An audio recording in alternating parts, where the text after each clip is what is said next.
economy, you have to add the new constraints. We like to talk now about the new efficiency. The buzzword on television, at least in the United States, is to refer to this economy as the new normal. If the old normal was here, the new normal is here.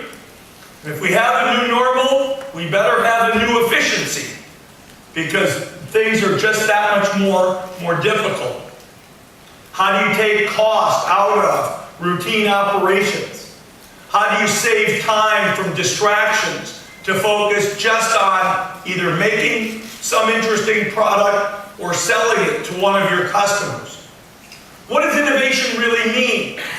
The bulk of small businesses here in France and around the world are actually services companies.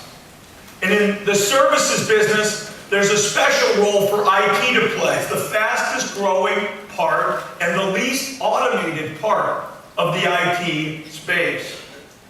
So we're going to invest. We're going to invest in Windows phones, which I'll have a chance to announce this afternoon for the first time globally at our new French headquarters in Issy-les-Moulineaux. And we're driving phones, office, PCs, TVs, servers, online services, and trying to bring those together in ways that will allow you to be more efficient and more effective, to connect with your customers better, to save yourself time and money, and be able to do that at your desk, at your home, or on the go. I'm excited to have a chance to be here. I'm very much looking forward to the panel. I have to say it's always more fun to be engaged. And so I'm going to wrap my prepared remarks now. If you have some questions that we don't get to, remember Steve B at Microsoft.com. I won't promise you a 24-hour turnaround, but I do know it'll be a lot of fun to interact with you in follow-up. Thank you all very much.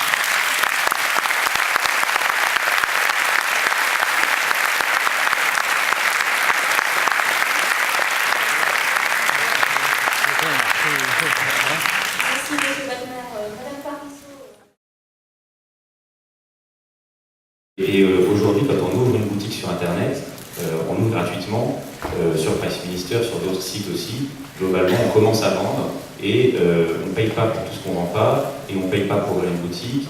Et puis donc, en gros, on n'est même pas obligé d'abandonner son métier d'avant, puisque maintenant il y a le statut d'auto-entrepreneur, donc on peut démarrer avec finalement aucun risque. Le seul risque qu'on prend, c'est le temps qu'on y passe. Ça, évidemment, si on ne peut pas y passer du temps, il ne faut pas monter d'entreprise. Donc ça, c'est quelque chose de très positif. Et ça marche quand on démarre la vente en ligne, ça marche aussi dans pas mal d'autres choses. On peut créer un site de médias sur Internet avec des frais très réduits au départ, etc. Moi, j'avais une question plus globalement sur l'ambition qu'on a chacun sur le business. Je pense que l'ambition de Michel et Augustin, c'est que leur petit gâteau remplace la baguette le matin au petit déjeuner pour les Français. C'est une bonne ambition. Je pense qu'on a chacun quelque chose en nous. Pour Price Minister, c'est que notre marketplace passe de la deuxième place de l'e-commerce français à la première. On espère que ce sera le cas l'année prochaine. Et puis on a une ambition européenne aussi. J'aimerais savoir l'ambition de Steve Ballmer pour Microsoft et puis aussi pour vous-même. Finalement, quand on dirige une société qui fait cette taille-là, qui a ce niveau de part de marché, de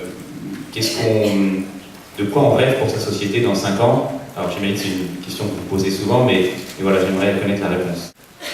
Well, and I would say number 3 is there are so many constituents, people on the planet who are still disenfranchised.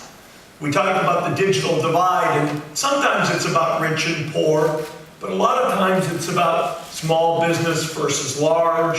It's about people who are technophobes versus people who are technology embracers. So innovation, broad market success, and encouraging and bringing new people and new walks of life and new businesses. I mentioned healthcare just as a small case. Healthcare is so important, and yet it is so under-automated today, or small business, just a lot of opportunity to bring new people into the benefits of the world of automation. Monsieur Augustin Paluel, si vous avez une question pour Monsieur Ballmer, je pense pense que vous vouliez... Moi, je pense l'un des seuls à ne pas avoir vraiment d'activité Internet. Donc, moi, je concocte des petits sapés, des batch at board, des frontiers mixés, et pour vous les apporter, je suis obligé de passer aujourd'hui par la grande distribution, parce que c'est là aujourd'hui qu'on achète les produits alimentaires.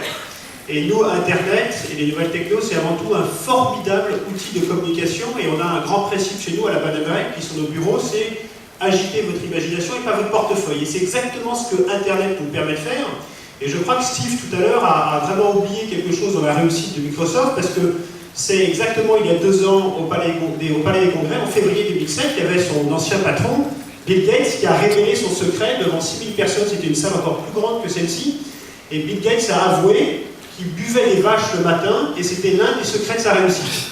Donc pour Steve, j'ai un petit cadeau qu'on a réimprimé, et j'aimerais vous offrir un message.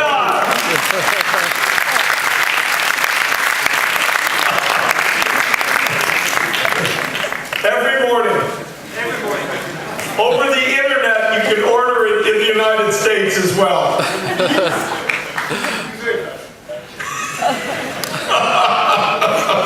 Merci.